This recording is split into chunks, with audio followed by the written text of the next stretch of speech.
제5부 20 산티노 코르레오네의 죽음은 전 미국의 암흑가에 큰 충격을 일으켰다. 게다가 돈 코르레오네가 패밀리의 사안을 처리하기 위해 병상에서 일어났다는 사실이 알려지고 장례식에 잠입한 첩자들에게서 그가 완전히 회복된 것 같다는 정보를 입수하자 5대 패밀리의 뚜목들은 틀림없이 닥쳐올 피해의 보복전쟁에 대비하기 위해 필사적인 노력을 기울였다. 과거 몇 번의 불행을 가지고 돈 코르레오네를 하찮게 생각하는 사람은 아무도 없었다. 돈 코르레오네는 평생 두세 번의 실수만 했을 뿐 그때마다 많은 교훈을 얻었다. 그러나 헤이건만은 돈 코르레오네의 진짜 의도를 짐작하고 있었기 때문에 5대 패밀리에 평화사절단을 보낼 때도 별로 놀라지 않았다. 돈 코르레오네는 평화를 제의할 뿐만 아니라 미국의 모든 패밀리들을 뉴욕에 초대하여 총회를 갖자고 했다. 뉴욕의 패밀리들은 전국에서 가장 강력한 세력이었기 때문에 그들의 평화는 곧 전 암흑가의 평화와 직결되었다. 처음에는 이런 의도를 의심하는 이들이 있었다. 돈 코르레오네가 함정을 파고 있는 게 아닐까? 적들을 방심하게 하려는 속셈이 아닐까? 아들의 죽음을 보복하려고 대량 학살을 계획하고 있는 게 아닐까?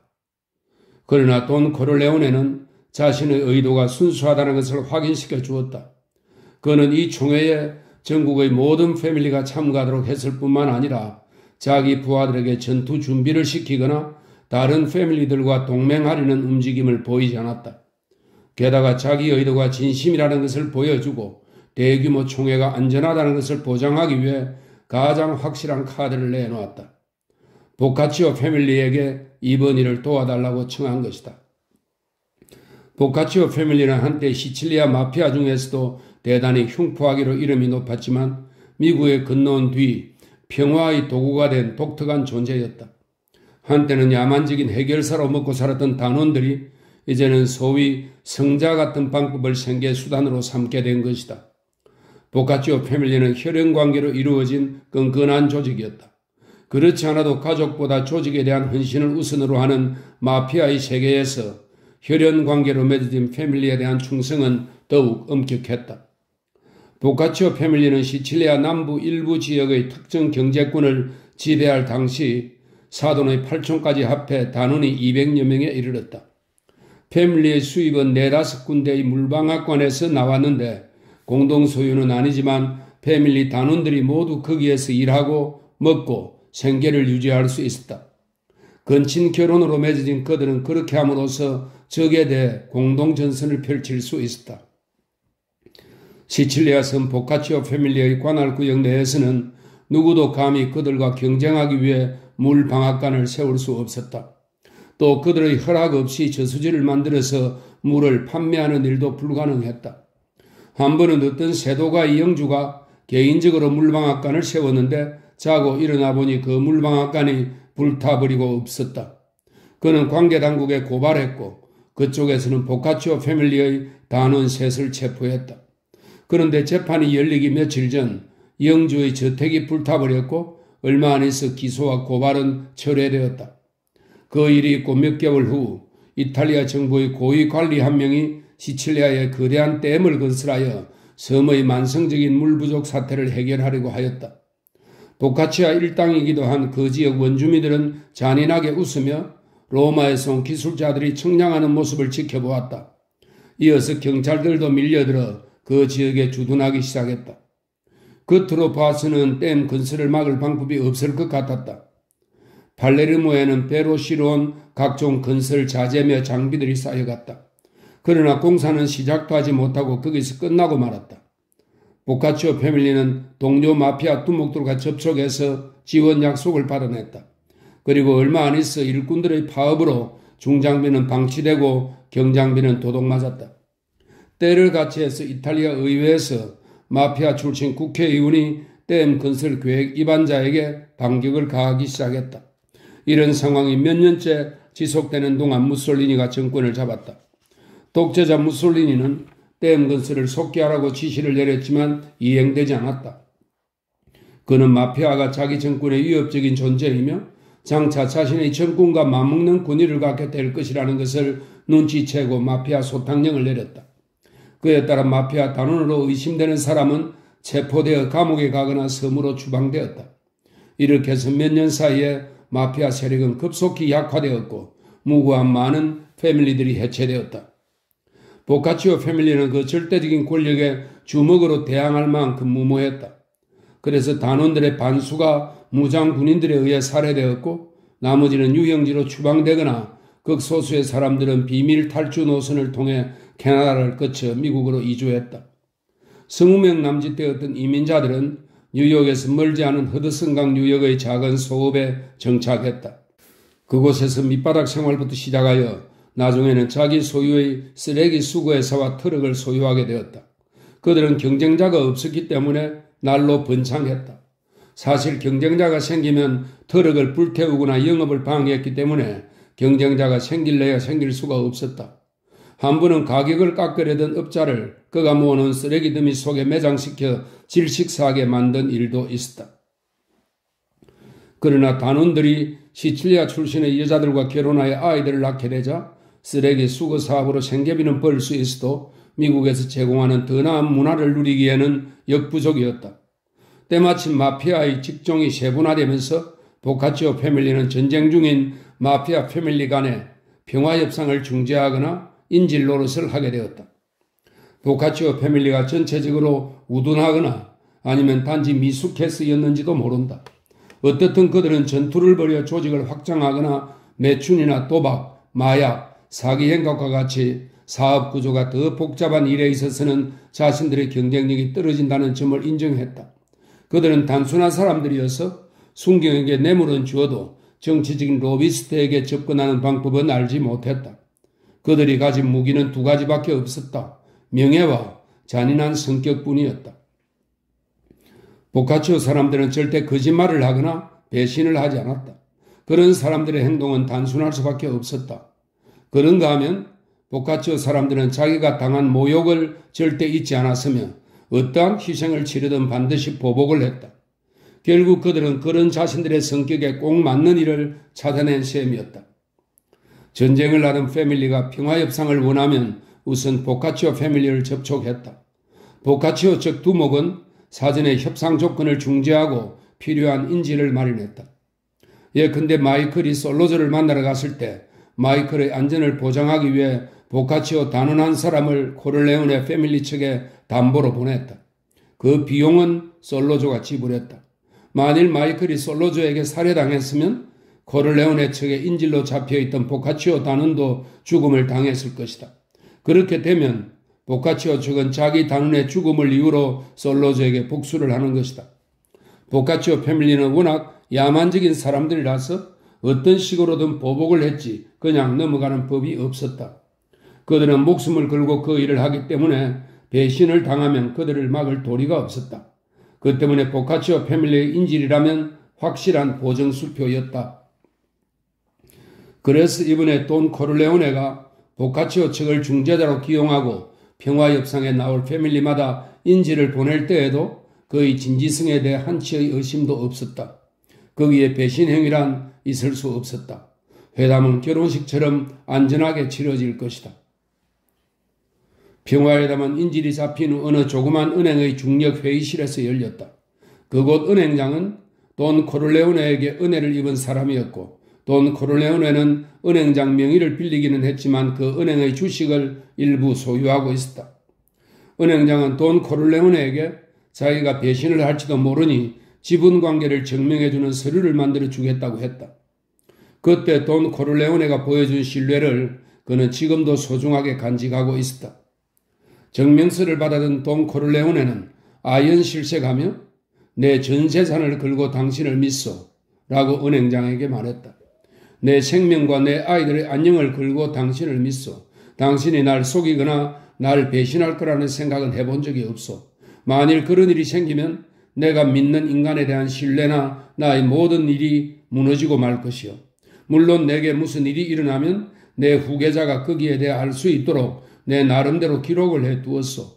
그러나 설령 내가 이 세상에 없어도 당신이 내 자식들의 이권을 보호해 줄 걸로 믿고 있소. 은행장은 시칠리아 사람은 아니었지만 매우 다정다감한 사람이었다. 그는 돈 코르레오네라는 사람을 완벽하게 이해했다. 돈 코르레오네의 요구는 곧 은행장의 명령이었다.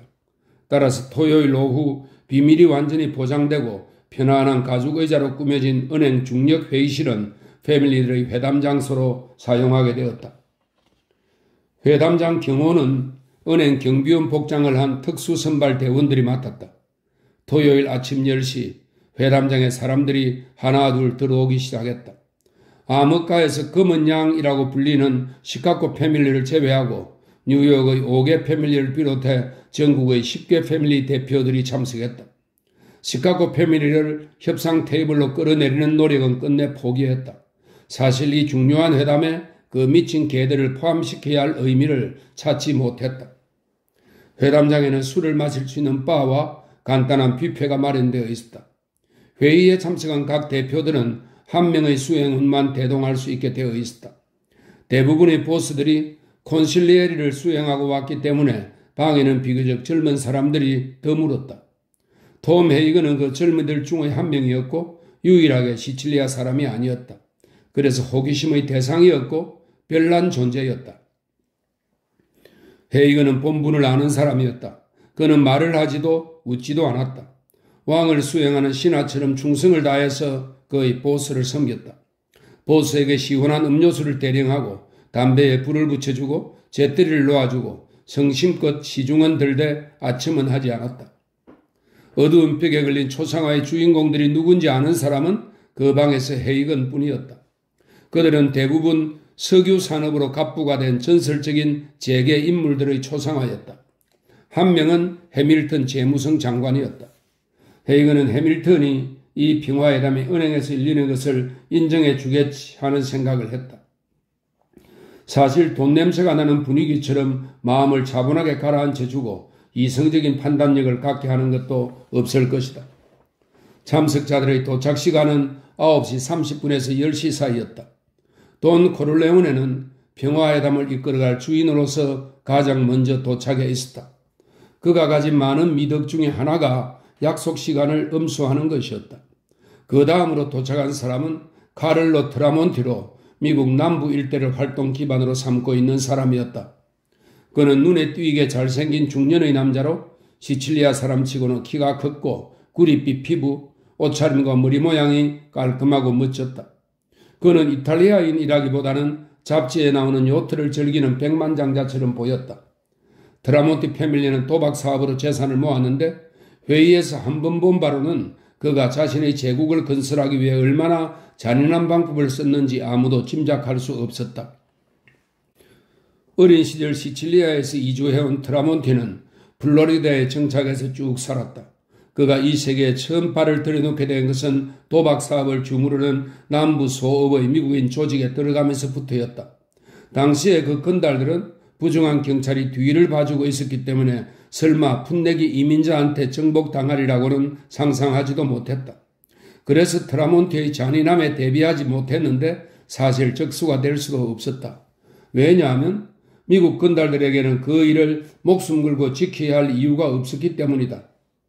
트라몬티는 점차 경찰들보다 더 많은 수입을 챙겼다. 그는 이렇게 해서 빈약한 상상력으로 사업을 하던 남부 촌놈들을 가볍게 눌렀다. 그 후 쿠바의 바티스타 정권과 손을 잡고 휴양지의 도박장, 사창가와 같은 유흥지에 돈을 투자하여 미국의 도박꾼들을 불러 모은 장본인도 트라몬티였다. 트라몬티는 이제 엄청난 백만장자가 되었으며 마이애미 해변가에 호화로운 호텔도 소유했다. 역시 금괴가 걸린 콘실리에리를 대동하고 회담장에 들어온 트라몬티는 돈 코르레오네를 을사하며 죽은 아들에 대한 애도의 표정을 지었다. 다른 보스들도 속속 도착했다. 그들은 인간적으로나 사업상으로 서로 몇 년 동안 만나온 잘 아는 사이들이었다. 젊고 가난한 수련 시절에는 서로 도움은 주지 못했지만 직업적인 예의를 잊었던 적은 없었다. 두 번째로 도착한 보스는 디트로이트에서 온 조셉 잘루치였다. 적당히 베일에 쌓여있는 잘루치 패밀리는 디트로이트 지역의 경마장과 수입이 좋은 도박장을 소유하고 있었다. 잘루치는 얼굴이 둥글고 온화하게 생긴 사람으로 디트로이트의 상류층 주택가인 그로세 포인트의 $10만 짜리 저택에 살고 있었다. 아들 덕분에 미국 명문가를 사돈으로 두고 있었다. 잘루치는 돈 코르레오네처럼 세련되고 온건한 사람이었다. 그래서 디트로이트는 다른 패밀리들이 장악하고 있는 도시들 중에서도 가장 폭력 행위가 적게 일어났다. 지난 3년 동안 폭행 사건이 단 2건밖에 없었다. 그 역시 마약 거래는 찬성하지 않았다. 자신의 콘실리에리와 함께 도착한 잘루치는 돈 코르레오네를 보자 포옹을 했다. 잘루치는 이탈리아어 억양이 약간 남아있었지만 유창한 영어를 구사했다. 그는 점잖은 복장을 한 영락없는 사업가 타입으로 성격이 호탕했다. 당신의 목소리를 듣고 싶어 참석했습니다. 그가 이렇게 말하자 돈 코르레오네는 고개를 숙여 인사했다. 돈 코르레오네는 잘루치도 자기를 지원해 줄 거라고 생각했다. 다음에 도착한 2명의 보스는 서부 해안 지역에서 왔는데 동업을 한 후로 늘 같은 차를 타고 다녔다. 그들은 40대 초반의 프랭크 팔코네와 앤서니 몰리네리로 다른 참석자들에 비해 젊은 편이었다. 그래서 그런지 비교적 편안한 복장을 하고 있었으며 헐리우드 스타일의 분위기를 풍겼고 지나치게 과장되고 우호적인 태도를 보였다. 프랭크 팔코네는 영화 노조와 스튜디오의 도박장을 장악하고 서부 여러 주의 사창가에 창녀를 공급하는 공급책이기도 했다. 흥행업은 조직의 두목이 관심을 가질 분야가 아닌데도 팔코네는 과감하게 손을 댔다. 그래서 동료 보스들은 그를 신뢰하지 않았다. 앤서니 몰리네리는 샌프란시스코의 부두를 장악하고 스포츠 도박에 있어서 선구자라고 할 수 있는 인물이었다.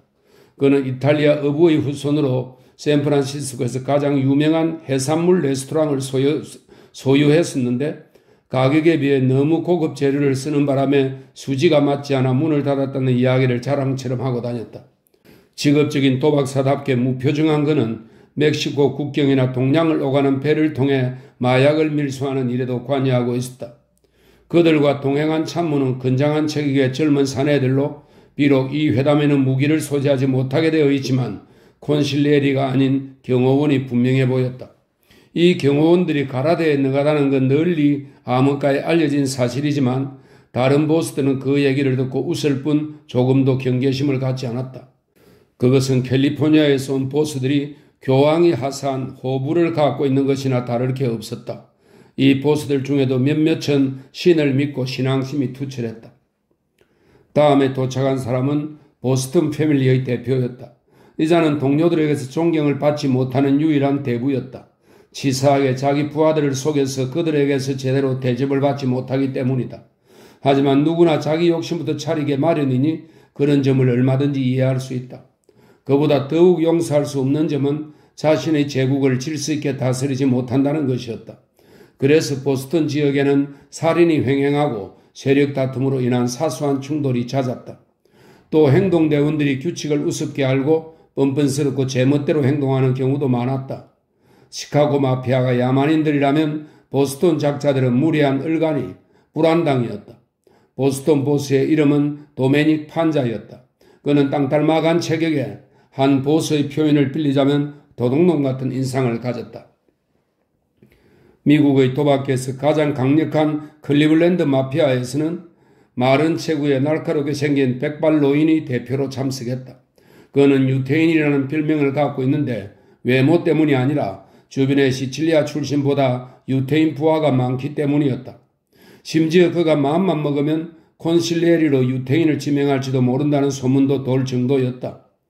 돈 코르레오네의 패밀리가 헤이건 때문에 아일랜드 갱단으로 불려지듯 돈 빈센트 플렌자 패밀리 역시 유태인 패밀리로 불리었다. 그러나 그는 매우 효율적으로 조직을 운영했으며 섬세한 외모에도 불구하고 피를 보고도 겁을 내지 않는 강심장으로 알려져 있었다. 말하자면 벨벳 장갑 속에 철군을 숨긴 사람이었다. 마지막으로 뉴욕의 5대 패밀리들의 대표들이 도착했다. 톰 헤이건은 이 5사람이 다른 지방에서 온 촌뜨기들보다는 더 당당하고 인상적이라는 느낌을 받았다. 무엇보다 옛 시칠리아 전통 의상을 입고 있는 이 5명의 뉴욕 패밀리 보스들은 배심 있는 사람들이었다. 다시 말해 힘과 용기를 갖고 있다는 의미다. 또 그들은 전부 뚱뚱한 편이어서 마치 두 사람이 움직이는 것 같았다. 뉴욕의 5대 패밀리 대부들은 하나같이 사자처럼 거대한 머리에 선이 굵은 얼굴, 살집이 있는 커다란 코, 두터운 입술, 두둑한 살집이 포개진 뺨이 인상적인 건장한 체격의 소유자들이었다. 그들은 면도를 하거나 말쑥한 차림은 아니었고 바빠서 남을 의식할 여유가 없는 사람들처럼 보였다. 앤서니 스트라치는 뉴저지 지역을 관할하면서 맨해튼의 서부 지역 부두의 선적 관계의 일을 관여하고 있었다. 그는 뉴저지의 도박장을 운영하고 있었으며 민주당의 정치인들과 밀접한 관계를 맺고 있었다. 그는 몇 대의 트럭을 가지고 화물 운송업을 해서 큰 돈을 벌었다. 그의 트럭은 화물을 과다하게 싣고 다녀도 고속도로의 화물 중량 감시원이 무사 통과시켜 주었고 과징금도 물지 않았다. 게다가 트럭이 도로를 파손시키면 그가 소유한 도로 보수회사는 수익성 좋은 광급공사 계약을 맺고 복구공사를 했다. 이것은 어떤 사람의 마음이라도 훈훈하게 해주는 사업, 말하자면 하나의 사업이 다른 일거리를 만들어주는 형태였다. 다만 스트라치 역시 보수적인 사람이라서 매춘업은 절대 손대지 않았다. 그러나 그의 활동 무대가 부두인 만큼 마약 밀수에 관여하지 않기는 어려웠다. 코를레오네 파를 반대하는 뉴욕의 5대 패밀리 중 세력은 가장 약했지만 조직력은 탄탄했다. 뉴욕의 위쪽을 지배하는 패밀리의 두목은 오틸리오 코네오란 사람으로 캐나다에서 이탈리아 이민자들을 미입국시키는 일과 그 지역의 도박장을 관할하고 주에서 허가해주는 경마 사업에 거부권을 행사하기도 했다. 시골뜨기 빵가게 주인처럼 명랑하고 둥근 얼굴에 적대감이라고는 모르는 사람처럼 보였으며 대규모의 낙농 회사와 같은 합법적인 사업도 했다. 코네오는 아이들을 좋아해서 항상 주머니 가득 사탕을 넣어가지고 다니면서 자기 손자들이나 부하의 어린 자식들에게 나누어 주기를 좋아했다. 그는 여자들의 여름 모자처럼 끝이 밑으로 말린 둥그런 중절모를 쓰고 있었는데 안 그래도 보름달처럼 둥근 얼굴이 한층 돋보여 우스꽝스러워 보였다. 그는 한 번도 경찰에 체포된 적이 없는 몇 안 되는 두목 중에 한 명이었고 그의 진짜 활동에 대해 한 번도 의심을 받은 적이 없었다. 사회봉사도 열심히 해서 상공회의소에서 선정하는 뉴욕주의 올해의 사업가에 뽑히기도 했다. 타탈리아 패밀리와 가장 가까운 동맹군은 돈 에밀리오 바르지니였다.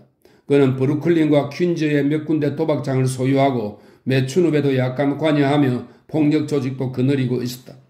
또 스테든 섬도 완전히 그의 손안에 있고 버룽서 웨스트체스터의 스포츠 도박장 일부도 그의 활동 무대였다. 뿐만 아니라 마약 사업에도 손을 뻗고 있었다. 클리블랜드 패밀리, 서부 해안 지역의 패밀리와 동맹을 맺었으며 네바다의 개방도시인 라스베가스와 리노에도 관심을 보일 만큼 사업 수완이 좋은 사람이었다. 또 마이애미 비치와 쿠바에도 관심을 갖고 있었다. 뉴욕에서 코를레오네 패밀리 다음으로 가장 강력한 패밀리로 미국 전체를 놓고 봐도 가장 강력한 세력을 떨치고 있었다. 그의 영향력은 시칠리아에까지 미쳤고 불법적인 일마다 그의 손길이 미치지 않는 곳이 없었다. 심지어 월스트리트까지 발을 들여놓고 있었다. 그는 타탈리아 패밀리가 돈 코를레오네와 전쟁을 시작하자 검력과 영향력으로 지원했다. 미국에서 가장 강력하고 존경받는 마피아 지도자인 돈 코를레오네를 밀어내고 코를레오네 제국의 일부를 점령하려는 야심이 있었던 것이다. 그는 돈 코를레오네와 많은 점에서 비슷했지만 더 현대적이고 더 세련되고 더 사업가다웠다. 그는 결코 구세대라고 불리기를 원치 않았으며 더 새롭고 젊고 패기 있는 지도자라는 자부심을 갖고 있었다. 돈 코를레오네가 가진 오남은 없지만 냉철하고 이성적인 방법으로 개인적인 능력을 극대화했으며 적어도 지금은 가장 존경받는 마피아 지도자라고 할 수 있었다. 마지막으로 도착한 사람은 솔로즈를 지원함으로써 코를레오네 세력에 직접적인 도전을 해서 그의 성공을 거둔 타탈리아 패밀리의 두목 필립 타탈리아였다. 그러나 그는 이상하게도 사람들에게서 경멸을 받았다. 그 한 가지 이유가 솔로즈에게 이용을 당했다는 사실 때문이었다. 즉 터키인에게 코를 쥐어주고 그가 가자는 대로 따라갔다는 것이다. 따지고 보면 그는 이 모든 혼란의 원인 제공자였다. 그가 일으킨 전쟁 때문에 뉴욕 패밀리들의 일상적인 사업활동이 영향을 받고 있었다. 61세의 나이에도 불구하고 여자만 보면 사족을 못 쓰는 바람둥이라서 그 자체로도 사고를 일으킬 가능성이 많은 자였다. 왜냐하면 타탈리아 패밀리의 주된 사업은 여자들을 다루는 매춘업이었기 때문이다. 미국의 거의 모든 나이트클럽을 장악하고 연예인들을 전국 유흥업소에 알선하는 일도 했다. 그러나 필립 타탈리아는 폭력배를 동원해 유망한 가수나 배우들을 마음대로 다루고 레코드 회사의 우격다짐으로 압력을 가하는 방식을 벗어나지 못했다. 따라서 패밀리의 주 수입원은 역시 매춘이었다. 그는 이 자리에 모인 사람들에게 별로 호감을 주지 못했다. 그는 언제나 자기 사업이 수지가 맞지 않는다고 음살을 떠는 두드리였기 때문이다. 그 많은 수건을 매일 갈아넣자니 세탁비 때문에 이익이 남지 않는다느니? 아가씨들은 게으르고 툭하면 결근하고 도망가거나 자살을 한다느니? 뚜쟁이란 놈들은 툭하면 배신을 하거나 거짓말을 하고 충성심이라고는 도무지 없다고 불평을 늘어놓았다. 도대체 사업을 도와주는 놈들이 없다. 젊은 시칠리아 놈들은 이런 일에 콧대를 세운다. 부활절 종려나무를 기세 꽂고 목청껏 노래나 부를 줄 알지 장례를 거래하거나 무대에서 무의들을 희롱하는 일을 수치로 생각한다. 필립 타탈리아는 그의 말에 공감하지도 않는 오히려 경멸하는 사람들에게 이런 불평을 늘어놓았다. 그러나 뭐니 해도 그가 가장 크게 불평하는 것은 나이트클럽과 캬바레에 필요한 주류의 허가권을 발급하는 관계당국에 뇌물을 바쳐야 하는 일이었다. 그는 허가권을 주는 놈에게 갖다 바친 돈을 죄다 모았으면 월스트리트의 재산보다 더 많을 거라고 툴툴거렸다. 어찌된 일인지 필립 타탈리아는 코를레오네 패밀리와 대항하여 그의 승리를 거두었지만 그에 걸맞는 존경은 얻지 못했다. 사람들이 그의 힘을 처음에는 솔로조에게서 나중에는 바르지니 패밀리에서 나온 거라고 생각했기 때문이다. 또 그가 완벽한 승리를 거두지 못했다는 것도 그를 불신하는 이유였다. 만일 그가 더 현명했다면 지금과 같은 문제를 초래하지 않았을 것이다. 이 전쟁은 돈 코를레오네가 죽어야만 끝나는 것이 아닌가. 돈 코를레오네와 필립 타탈리아는 이번 전쟁에서 둘 다 아들을 잃었기 때문에 서로 목례만 하는 것도 당연했다. 돈 코를레오네는 부상의 후유증이 남아있는지 궁금해하는 사람들의 시선을 한몸에 받았다. 그들에게는 돈 코를레오네가 사랑하는 아들을 잃고 난 뒤 평화를 호소하는 것도 의아한 점이었다. 그것은 패배를 인정하는 것이며 그의 세력이 축소되는 결과가 올 게 뻔한데도 말이다. 그러나 그들은 곧 그 까닭을 알게 되었다. 인사가 오가고 음료수가 나오고 돈 코를레오네가 광택나는 호두나무 테이블에 앉기까지 반 시간이 더 걸렸다. 헤이그는 주제넘지 않도록 돈 코를레오네 등 뒤로 약간 떨어져 있는 왼쪽 의자에 앉았다. 이것은 다른 참모들에게도 이런 식으로 앉으라고 일러주는 일종의 신호였다.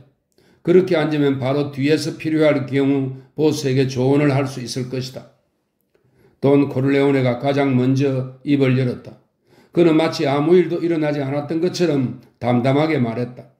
마치 심각한 부상도 입지 않고 장남도 살해당하지 않고 그의 제국도 휘청거리지 않는 것처럼 그의 가정도 풍비박산나지 않고 브레드가 서부에서 몰리네리 패밀리의 보호를 받고 있지 않는 것처럼 마이클이 비밀리에 시칠리아로 귀향을 떠나지 않은 것처럼 말이다. 그는 아주 자연스럽게 시칠리아 사투리로 말문을 열었다. 이렇게 모두 와주셔서 정말 감사합니다. 개인적으로는 저를 도와주시려고 오신 것이라고 생각하니 여러분 한 분 한 분께 은혜를 입고 있는 것이라고 생각합니다. 또 우리가 여기 이 자리에 모인 것은 입씨름을 하거나 누구를 설득하기 위한 것이 아니라 합리적으로 생각하기 위해서입니다.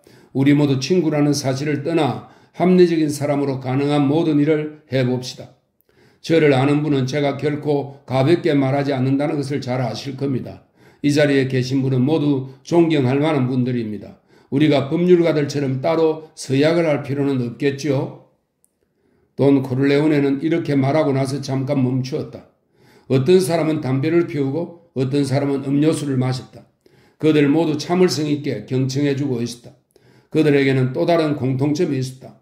조직사회의 규칙을 거부하고 다른 사람의 지배를 거부하는 희귀한 사람들이라는 점이다. 어떤 힘이나 잔인한 사람도 그들의 뜻을 함부로 꺾을 수 없다. 그들은 온갖 속임수와 살인행각으로 자신들의 자유의지를 수호하는 사람들이었다. 그들의 의지는 죽음이나 지극히 합리적인 방법이 아니고서는 꺾을 수 없었다. 돈 코르레오네는 한숨을 내쉬었다. 어쩌다가 상황이 이 지경에 이르게 되었습니까? 그는 사람들의 감정에 호소했다. 어쨌든 상관없습니다. 과거의 어리석은 행동은 이제 모두 덮어둡시다. 그것은 불행한 일이었고 불필요한 일이었습니다. 그러나 그동안 일어났던 일을 제가 본대로 말씀드리고자 합니다.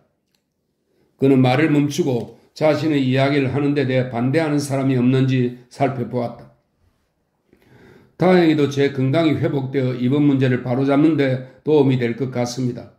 제 자식놈이 너무 경솔했고 고집스러웠을 겁니다. 그 점은 부인하지 않겠습니다. 하지만 이 점만은 말씀드려야겠습니다. 어느 날 솔로조가 함께 사업을 하자고 찾아와서는 제 돈과 영향력을 빌려달라고 했습니다. 그러면서 타탈리아 패밀리도 관심을 갖고 있다고 하더군요. 그 사업은 마약에 관련된 것이었는데 저는 거기에 관심이 없었습니다.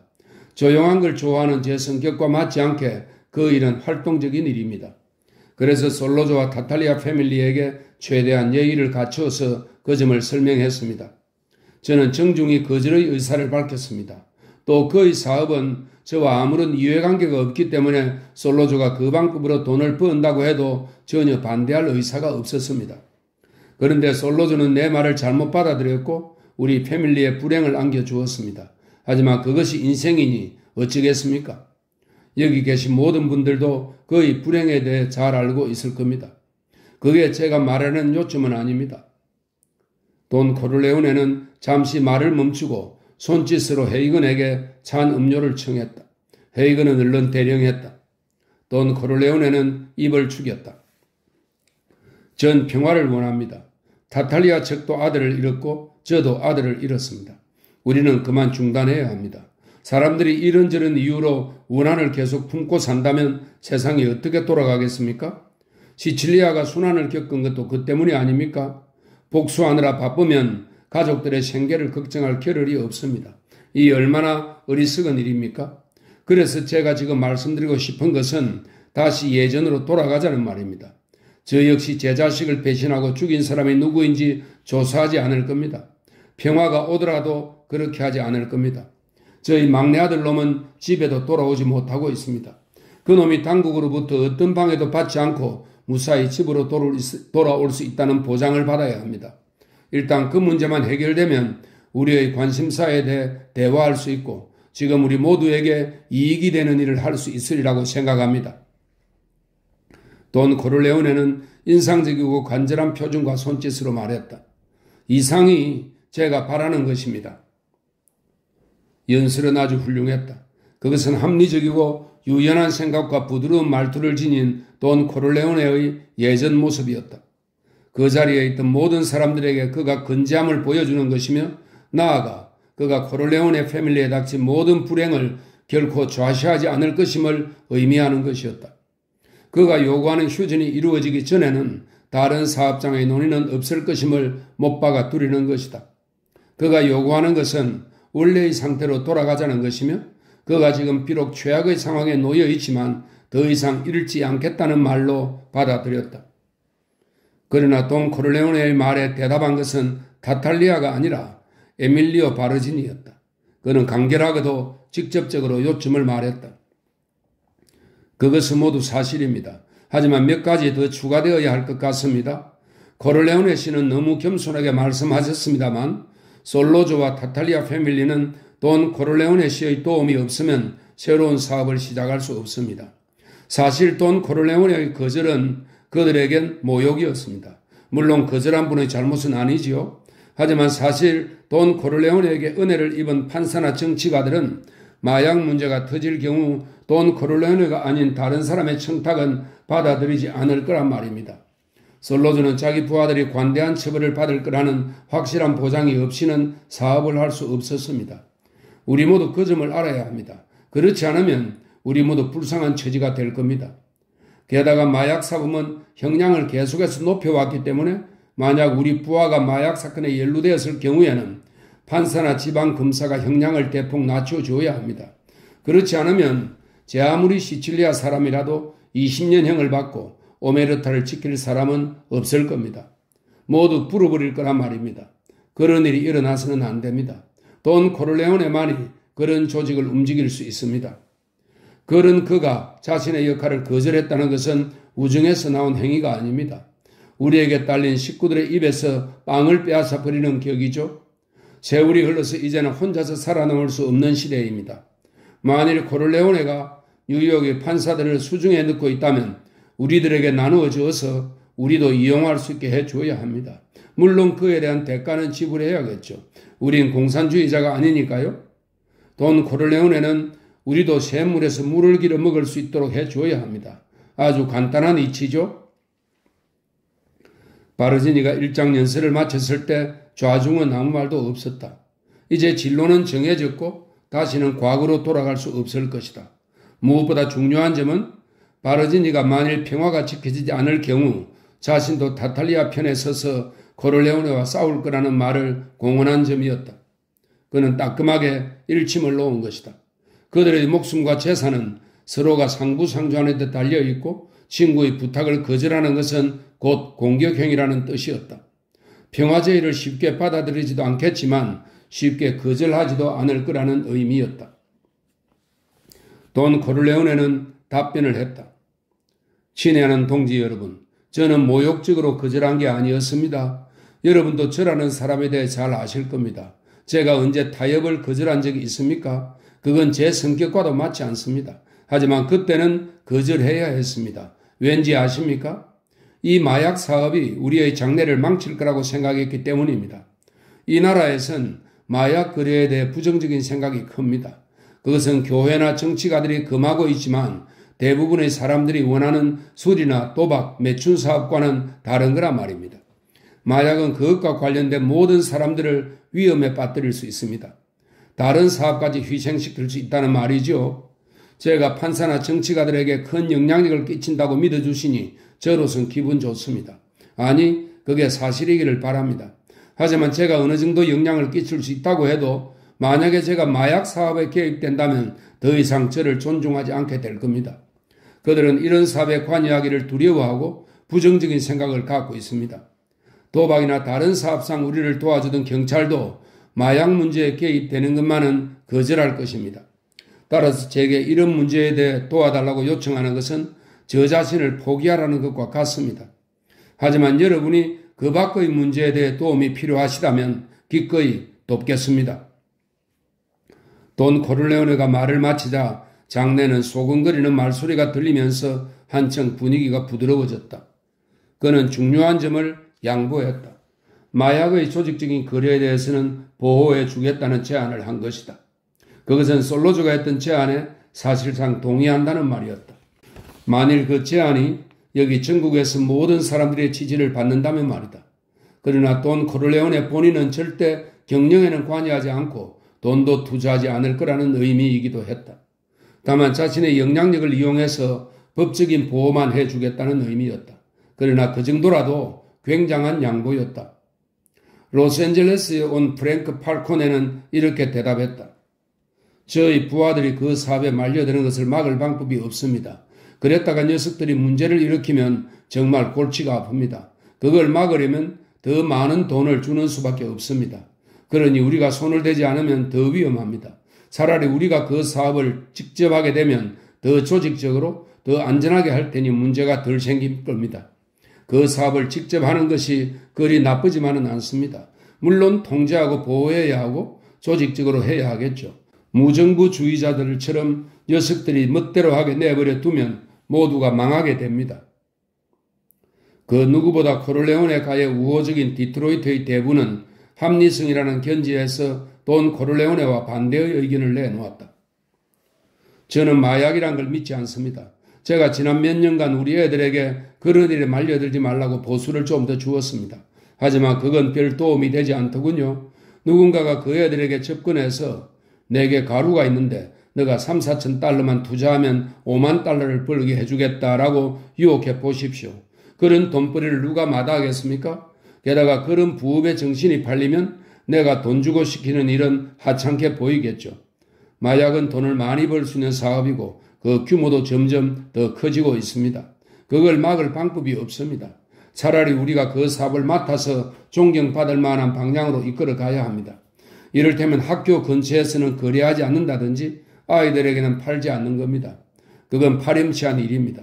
제 지역에서는 흑인이나 유색 인종하고만 거래하려고 합니다. 그들은 말썽도 일으키지 않고 최고의 고객이죠. 짐승과 같으니까요. 자기 아내나 가족, 심지어 자기 자신도 돌보지 않는 족속들이죠.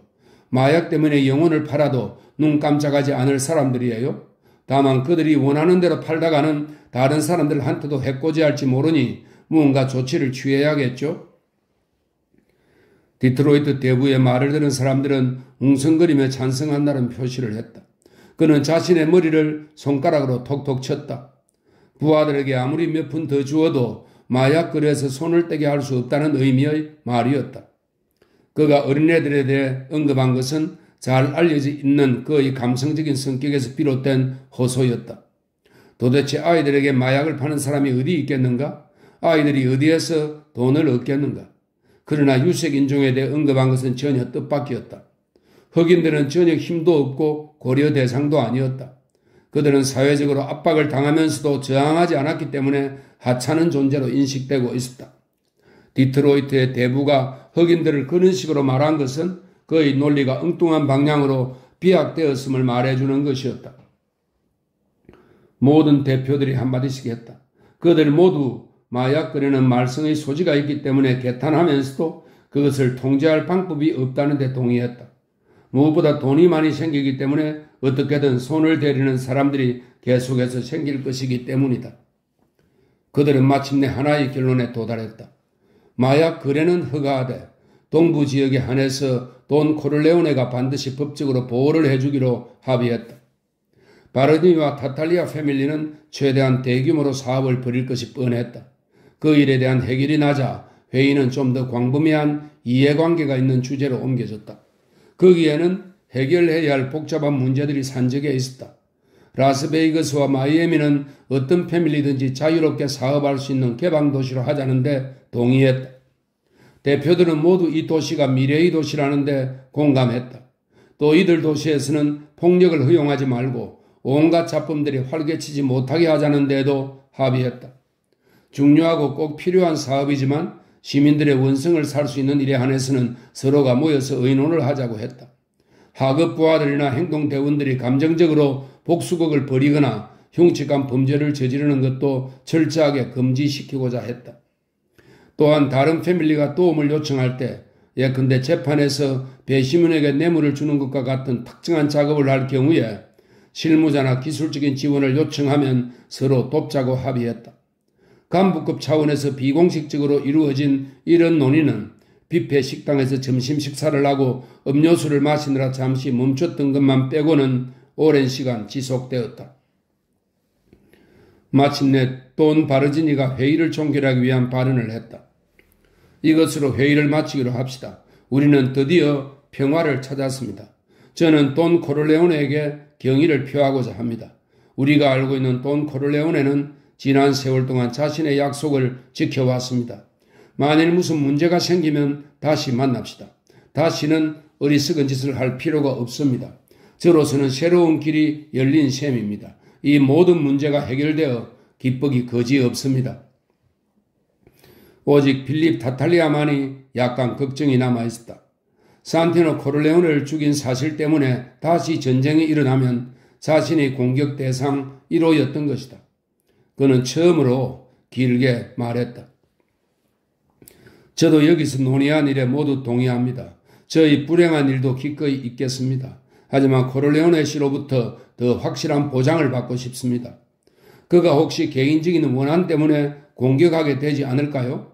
세월이 흐르면서 그의 입지가 더 굳건해지면 우리가 지금 맹세한 우정을 잊게 되지 않겠습니까? 3, 4년 내에 그의 마음이 바뀌어 자기 의사와 관계없이 이루어진 합의니 깨진 것도 자유라고 생각하지 않을 거라는 보장이 없지 않습니까? 우리는 언제까지 서로 경계해야 합니까? 아니면 정말로 마음에서 우러나와 평화를 지킬 수 있을까요? 내가 그렇듯이 코를레오네 씨도 우리 모두를 보장해 줄 수 있습니까? 그 말을 듣고 돈 코를레오네는 오랫도록 잊혀지지 않을 거시적인 안목을 지닌 정치가와 같은 그의 존재를 새삼 확인시켜주는 명연설을 했다. 그 연설은 풍부한 상식과 마음으로부터 우러나는 것이었으며 문제의 핵심을 파고드는 것이었다. 그 연설에서 그는 처칠의 철의 장막, 설명입니다. 윈스턴 처칠 영국 총리가 1946년 9월 19일 서유서 쥐리 대학에서 행한 연설에 나오는 유명한 구절입니다. 처칠의 철의 장막과 같이 유명한 구절을 남겼다. 비록 10년이 넘었어야 대중들에게 알려졌지만 말이다. 그는 연설을 하기 위해 처음으로 자리에서 일어났다. 키가 작은 그는 오랜 병상생활로 다소 야위어서 60살이라는 나이보다 조금 더 늙어 보였지만 건강은 회복했고 위트 있는 말솜씨도 여전했다. 만일 인간에게 이성이 없다면 어떤 모습일까요? 아마 정글의 짐승보다 나을 게 없을 겁니다. 하지만 우리에겐 이성이 있어서 남과 자신에 대해 이성적으로 판단할 수 있습니다. 내가 도대체 무엇 때문에 이런 폭력과 혼란, 이런 고생을 다시 시작하겠습니까? 나는 아들을 잃는 불행을 겪었지만 견뎌낼 것입니다. 그리고 내 주변의 무고한 사람들이 나로 인해 고통을 겪는 일이 없도록 하고 싶습니다. 따라서 나는 명예를 걸고 복수를 하지 않을 것이며 과거에 있었던 행위에 대해 알려고 하지 않을 것입니다. 순수한 마음으로 지금 이 자리에서 모두 털어버릴 것입니다. 우리는 항상 자신의 이익에 눈을 돌려야 합니다. 우리는 어리석은 사람이 되기를 거부한 사람들입니다. 남들이 조작하는 줄에 매달려 춤추는 꼭두각시가 되기를 거부한 사람들이란 말입니다. 우리는 이 나라에서 남부럽지 않은 재산을 모았습니다. 이미 우리 자식들은 우리보다 더 나은 생활을 하고 있습니다. 여러분 자녀 중에는 교수도 있고 과학자, 음악가도 있습니다. 여러분은 운이 좋은 사람들입니다. 아마 여러분 손자대에서는 새로운 실력자가 나올 수도 있을 것입니다. 여기 이 자리에 있는 사람들 중에 누구도 후손들이 우리의 전철을 밟기 바라는 사람은 없을 겁니다. 그것은 험난한 인생이니까요. 우리 자식들은 얼마든지 다른 인생을 살 수 있습니다. 그들의 입지와 안전은 우리의 용기에 달려 있습니다. 내게도 손자가 있고 나는 그 애들이 언젠가는 정치가 아니 대통령도 될 수 있기를 바랍니다. 이 미국 땅에서는 불가능한 일이 없으니까요. 우리는 시대와 함께 진보해야 합니다. 총과 살인과 학살의 시대는 지났습니다. 우리는 사업가들처럼 약삭빨라져야 합니다. 그래야 더 많은 돈을 벌고 우리 자식과 손자들에게도 더 좋은 세상을 열어줄 수 있습니다. 우리는 우리의 목숨과 행동을 좌우하고 자기들의 재산을 보호하기 위해 우리 보고 전쟁터로 나가 싸우라고 명령하는 그런 자들을 거부한 사람들입니다. 도대체 누가 그들의 이해관계는 도움이 되고 우리에게는 손해가 되는 그런 법에 복종해야 한다고 강요할 수 있단 말입니까? 도대체 누가 우리 자신의 이해를 추구하는데 간섭해도 된다고 했습니까? 소나 코사 노스트라, 즉 이것은 우리의 일입니다. 우리 자신을 위해 우리 세계는 우리가 경영할 겁니다. 왜냐하면 그건 우리 세상이기 때문입니다. 우리는 외부의 회방꾼에 대항해서 연대를 강화해야 합니다. 그렇지 않으면 그들이 이 나라에 이주해온 수많은 나폴리인들이나 그 밖의 이탈리아 이주민에게 그랬듯이 우리 코에 콧두레를 끼우려고 할 겁니다. 이런 이유로 나는 공동의 이익을 위해 내 아들에 대한 보복은 잊을 것입니다. 이 자리에서 맹세하지만 내가 내 패밀리를 책임지는 한 정당한 이유 없이 또는 부당한 도전을 받지 않는 이상 여기 이 자리에 계신 분들을 손끝 하나 건드리는 일은 없을 겁니다. 이것은 내가 명예를 걸고 하는 약속입니다. 여기 계신 여러분들은 내가 결코 배신한 적이 없다는 사실을 아실 겁니다. 그러나 나 역시 개인적인 바람이 있습니다. 제 막내 아들 놈은 솔로조와 경찰 간부의 살인 혐의를 받고 외국으로 도망다니고 있는 형편입니다. 저는 지금 그 놈이 혐의를 벗고 무사히 집으로 돌아올 수 있도록 조치를 취해야 합니다. 그건 제 일이며 제가 준비를 할 겁니다. 진짜 용의자를 찾아야겠죠? 아니면 관계당국에 아들놈의 무고함을 입증해야 할 겁니다. 목격자나 정보 제공자가 자신들이 거짓 진술을 했다고 실토해야겠죠? 하지만 거듭 제가 말씀드리고 싶은 것은 이것은 어디까지나 저의 일입니다. 전 아들을 무사히 귀국시킬 수 있으리라 믿고 있습니다. 그런데 전 어처구니 없게도 미신을 믿는 사람입니다. 이 자리에서 그걸 고백해야겠군요. 그래서 만약 저희 아들놈이 운이 없어서 불행한 사고가 일어나거나 경찰이 우연히 제 아들놈을 총으로 쏘아 죽이는 일이 일어난다면 아니면 그 녀석이 천장에 목을 메고 죽거나 그 녀석의 범죄를 증언하는 또 다른 목격자가 나타난다면 그것이 여기 계신 여러분이 제게 아기를 품고 있어서 그렇게 되었을 거라고 생각할지도 모릅니다. 물론 미신 때문이죠. 좀 더 얘기를 해도 괜찮겠습니까? 만일 내 아들이 벼락을 맞는다면 저는 그것도 여기 계신 여러분 탓으로 돌릴지 모릅니다. 만일 아들놈이 탄 비행기가 바다에 추락하거나 아들놈이 탄 배가 파도에 휩쓸려 가라앉는다면, 만일 그놈이 치명적인 열병에 걸리거나 그놈이 탄 자동차가 기차와 충돌하는 일이라도 생긴다면 저는 미신을 믿기 때문에 그걸 여러분 탓으로 돌릴지도 모릅니다. 동지 여러분, 그런 악의를, 그런 불운을 저는 결코 용서하지 못합니다. 하지만 그 문제만 아니라면 저희 손자들 영혼을 걸고 맹세합니다. 저는 결코 우리가 맺은 평화협정을 깨뜨리는 일이 없을 겁니다. 어쨌든 우리가 살아있는 동안에는 무고한 인명을 수없이 죽인 그 실력자들보다 더 나은 사람이 되어야 할 게 아닙니까? 돈 코르레오네는 자기 자리에서 걸어나와 돈 필립 타탈리아가 앉아있는 테이블로 갔다. 타탈리아는 자리에서 일어났고 두 사람은 서로 뺨을 맞대고 포옹했다. 회의장에 앉아있던 다른 사람들도 열렬히 박수를 치며 돈 코르레오네와 돈 타탈리아의 새로운 우정을 축하해주고 자기들도 서로 악수를 교환했다. 이것은 아마도 세상 사람들이 말하는 따뜻한 우정은 아닐 것이다. 그들은 크리스마스 때 서로 카드 한 장 보내지 않을 것이다. 그러나 그들은 최소한 서로 죽이지는 않을 것이다. 이 세계에서는 그 정도도 우정이며 그것만 있으면 좋겠다. 둘째 아들 프레디가 서부에서 몰리네리 패밀리의 보호를 받고 있기 때문에 돈 코르레오네는 회담이 끝난 뒤 감사를 표시하기 위해 샌프란시스코의 대부와 좀 더 시간을 끌었다. 몰리네리는 돈 콜로네오를 위해서 프레디가 그곳에 잘 적응해 지내고 있으며 여자들에게 인기도 많다고 들려주었다.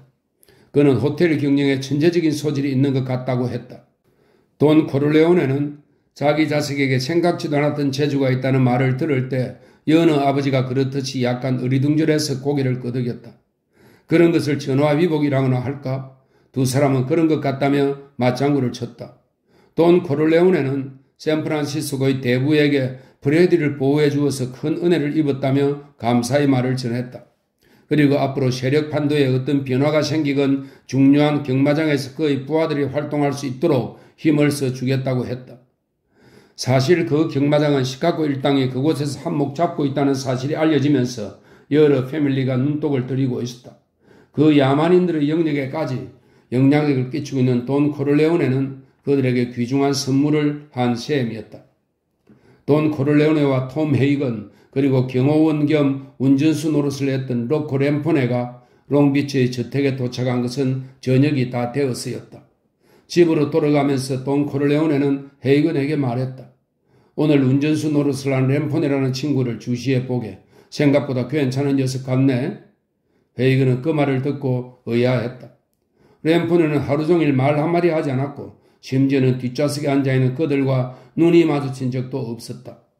돈 코르레오네가 은행에서 나왔을 때 차문을 열어주었고 그 밖에 모든 일을 실수 없이 해냈지만 그것은 잘 훈련된 운전수라면 당연히 하는 일이었다. 확실히 대부는 그가 보지 못했던 무언가를 보았음이 틀림없었다. 돈 코르레오네는 헤이건에게 집에 돌아갔다가 저녁 식사 후에 다시 오라고 했다. 저녁 늦게까지 논의할 일이 있으니 그때까지 느긋하게 쉬라고 했다. 그는 또 클레멘자와 테시오에게도 밤 10시까지 오도록 지시했다. 헤이건은 클레멘자와 테시오에게 그날 오후의 회의 결과를 간단히 설명해 주었다. 10시가 되자 돈 코르레오네는 특별 전화가 있는 법률 서재이자 자신의 집무실인 모퉁이 방에서 세 사람을 기다렸다. 그곳에는 위스키와 얼음, 소다수가 준비되어 있었다. 돈 코르레오네가 입을 열었다. 오늘 오후에 평화협정을 맺었소. 내 명예를 걸고 약속했으니 여러분도 지켜주기 바라오. 다만 내 친구들이 그렇게 믿을 만한 사람들이 못 되니 여전히 경계를 늦추어서는 안 될 것이오. 난 더 이상 성가시고 사소한 일로 놀라고 싶지 않소. 이렇게 말하고 나서 그는 헤이건을 돌아봤다. 보카치오 인지를 보냈나? 헤이건이 고개를 끄덕였다. 집에 돌아오자마자 클레멘자에게 말했습니다. 코르레오네는 뚱뚱한 클레멘자를 돌아다 보았다. 클레멘자는 고개를 끄덕였다. 이미 부러졌습니다. 그런데 보카치오 사람들도 시칠리아 출신인데 어쩌면 그렇게 우둔할까요? 돈 코르레오네는 가볍게 웃었다. 먹고 살 만큼만 영리하면 되지 않는가? 그보다 더 영리할 필요가 있나? 적어도 보카치오 사람들은 이 세상에 분란을 일으키지는 않아. 어쨌든 그들이 시칠리아 사람들 치고 머리가 떨어지는 건 사실이야. 이제 전쟁도 끝났기 때문에 그들은 다소 느긋한 기분에 젖었다. 돈 코르레오네는 위스키에 얼음과 소다수를 넣어 각자에게 한 잔씩 건넸다. 코르레오네는 술을 한 모금 마시고 시가에 불을 붙였다. 소니의 일에 대해서는 조사를 하지 마시오. 이미 지나간 일이고 잊어버려야 할 일이요. 난 다른 패밀리들이 다소 욕심을 부려 우리 지분이 줄어든다 해도 그들과 협력하고 싶소. 마이클이 귀국할 수 있는 방법을 찾기 전에는 어떤 도전을 받더라도 이 평화를 깨지 말아야 하오. 여러분도 그 점을 명심해 주기 바라오. 마이클이 절대적으로 안전한 상태에서 귀국해야 하오. 다탈리아나 바르지니의 위협을 말하는 게 아니오. 내가 걱정하는 건 경찰이오. 우리는 마이클에 대한 증거들을 확실히 없애야 하오. 목격자나 총잡이나 웨이트가 증언을 하지 못하게 해야 한단 말이오. 진짜 증거는 우리가 잘 알고 있으니 별로 걱정할 게 없고 우리가 걱정해야 할 것은 경찰이 조작한 가짜 증거요. 왜냐하면 경찰 정보원이 마이클 코르레오네가 자기 서장을 죽였다고 믿게 만들었거든. 그러니 우리는 5개 파 패밀리의 힘을 동원해서 경찰의 이 같은 믿음을 바꿔놓도록 해야 하오. 경찰과 내통하고 있는 그들의 첩자들에게 새로운 정보를 흘리게 해야 한다는 말이요. 오늘 오후 내 연설을 들었으면 그렇게 하는 게 자기들에게 이익이라는 걸 이해하겠지. 우리 마이클이 다신 그 문제로 골치 썩지 않도록 확실히 해결해야 하오. 그렇지 않으면 그 애가 이 나라로 되돌아온다는 게 별 의미가 없으니까. 그러니 우리 모두 그 점에 대해 생각해 봅시다. 그게 가장 중요한 문제요. 누구든 살다 보면 한 번은 어리석어질 필요도 있는 것 같소. 내 경우도 그렇소. 난 지금 저택 주변의 땅과 집들을 모두 사들이고 싶은 마음이요. 비록 1마일이나 떨어져 있지만 이웃 사람들이 우리 정원을 들여다보는 게 싫어. 저택 주변에 울타리를 치고 완벽하게 보호하고 싶소. 이를테면 요새를 만들고 싶은 거요. 이제야 자네들에게 말하지만 난 다시는 시내에도 나가고 싶지 않소. 반쯤은 은퇴하고 싶소. 정원이나 가꾸고 포도가 잘 익으면 포도주나 빚으면서 말이요. 나는 내 집에서 살고 싶소. 내가 이 집을 떠나는 일이라면 휴가를 갈 때나 중요한 사업상의 일로 사람을 만날 때뿐일 거요. 그때도 경호를 철저히 받고 싶소. 그렇다고 오해하지는 마시오. 아직까지는 은퇴하고 싶어도 못하니 난 신중한 성격이요. 빈틈없는 성격 탓에 내 평생 여유라는 걸 맛보지 못하고 살아왔지. 여자들과 아이들은 부주의해도 괜찮지만 남자들은 그렇지 못하거든.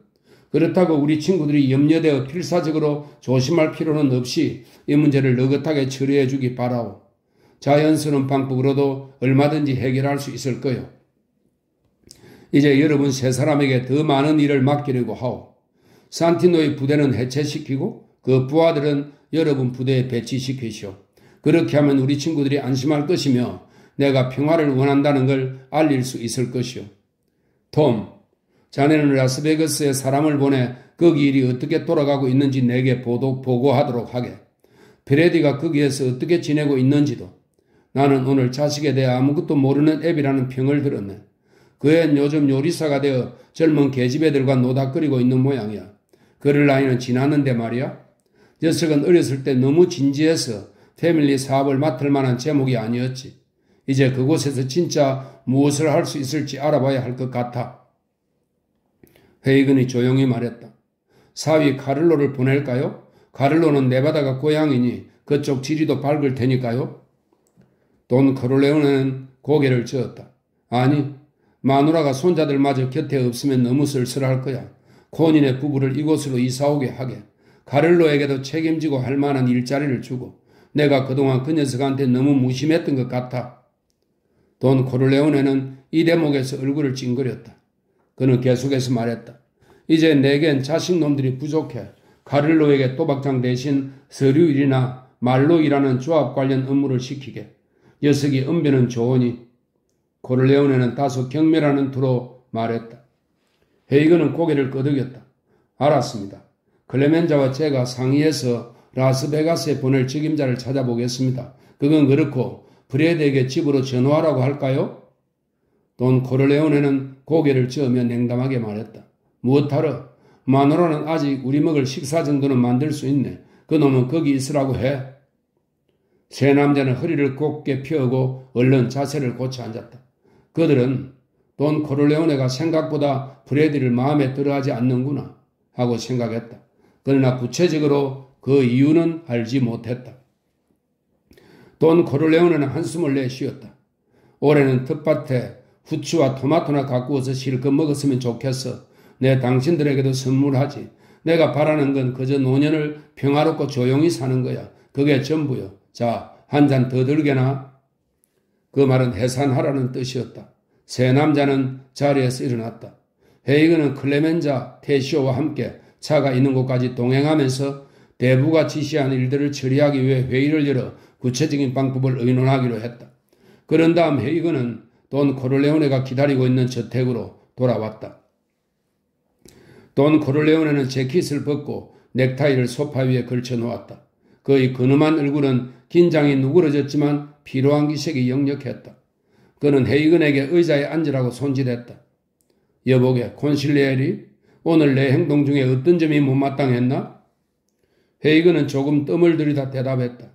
없습니다.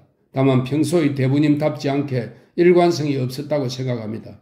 대부님은 산티노가 어떻게 죽었는지 조사하지도 그에 대한 복수를 하지도 않겠다고 말씀하셨습니다. 그러나 전 그걸 믿지 않습니다. 물론 대부님은 평화를 약속하셨고 그 약속을 지키시겠지만 언제까지나 그들이 승리하도록 내버려 두실 것 같지는 않습니다. 대부님은 제가 풀 수 없는 굉장한 수수께끼를 던져주셨습니다. 그런데 제가 어떻게 찬성하고 말고 하겠습니까? 돈 코르레오네의 얼굴에는 만족한 기색이 번졌다. 그래, 자네 누구보다 나를 잘 알아. 자네도 이제 시칠리아 사람이 다 됐어. 그래, 자네 말은 전부 사실이네. 하지만 해결 방법은 반드시 있고 평화가 끝나기 전에 그걸 찾아야 해. 자네도 알다시피 누구든 나와 한 약속을 지켜야 하며 나 역시 그 약속을 지킬 걸세. 그리고 내 명령에 반드시 복종해야 해. 그러나 톰, 가장 중요한 건 되도록 빨리 마이클을 돌아오게 해야 한다는 점이야. 자네 마음속이나 자네 업무에 있어서도 그걸 우선 과제로 두게. 법적인 방법을 모두 찾아봐. 돈이 얼마나 들든지 상관하지 않겠네. 마이클이 돌아왔을 때 절대로 형사법상 걸리는 게 없어야 하네. 형사법에 관한 최고의 변호사에게 상의해보게. 내가 몇몇 판사들 명함을 줄 테니 그들에게 개인적으로 정보를 얻어봐. 그때까지는 어떤 배신 행위도 없도록 단단히 경계하고. 헤이건이 말했다. 대부님처럼 저 역시 진짜 증거에 대해서는 별로 걱정하지 않습니다. 경찰이 조작할 증거가 걱정이죠. 어쩌면 경찰은 마이클을 잡아들인 다음 죽일지도 모릅니다. 감방에서 다른 죄수를 시켜 죽인 다음 사고사라 위장하는 거죠. 제 생각에 마이클이 체포되거나 고발당하게 해서는 안 될 것 같습니다. 돈 코르레오네는 한숨을 쉬었다. 그래, 나도 알고 있네. 그래서 어려운 거야. 하지만 너무 시간을 오래 끌고 있을 수만은 없네. 시칠리아는 문제가 많아. 그곳의 젊은 녀석들은 더 이상 연장자들의 말에 귀를 기울이지 않고 게다가 미국에서 추방된 놈들이 너무 많아서 구식 대부들이 다스리기에는 어려움이 너무 많아. 마이클도 그들 틈에 말려들지 모르네. 나도 그런 점을 경계하고 있어.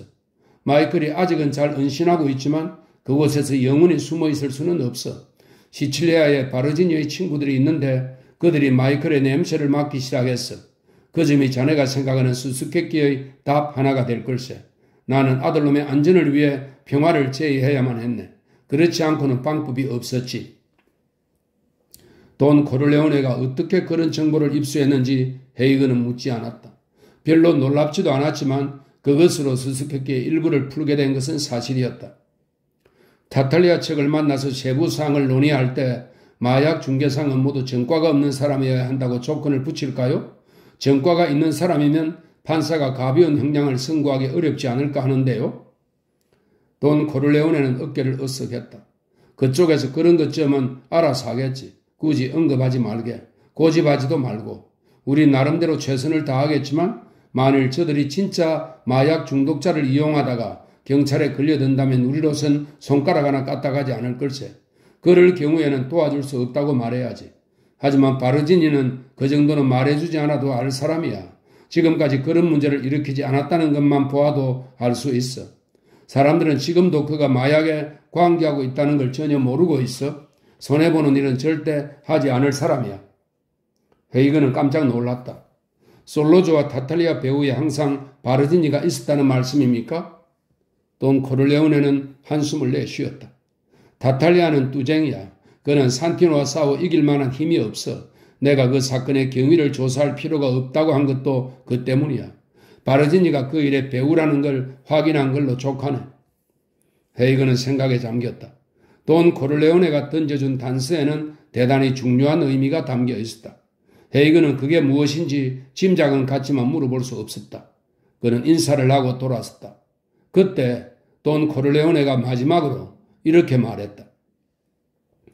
자네 머리를 쥐어짜서 마이클을 데려올 방법을 생각해 봐. 그리고 또 한 가지, 전화국 직원에게 말 잘해서 클레멘저와 테시오가 주고받은 전화번호 내역을 매달 내게 보고하게. 그들을 의심해서가 아니야. 그들은 절대 날 배신할 사람들이 아니야. 다만 사전에 알아두는 게 도움이 될 만한 건 조그만 일이라도 알아두는 게 좋아. 헤이그는 고개를 끄덕이며 밖으로 나갔다. 그는 대부가 어떤 식으로든 자기도 감시하고 있는 게 아닐까 하는 의심이 들었지만 곧 그런 의심을 한 자신이 부끄러워졌다. 하지만 대부의 복잡 미묘한 마음속에는 오늘의 해프닝이 전략상 후퇴였음을 입증해줄 원대한 계획이 들어있을 거라는 확신이 들었다. 거기에는 헤이건 자신이 감히 묻지 못했고 돈 코르레오네도 애써 말하지 않은 어두운 진실이 숨어 있었다. 모든 것은 미래에 다가올 응징의 그날만 기약하고 있었다.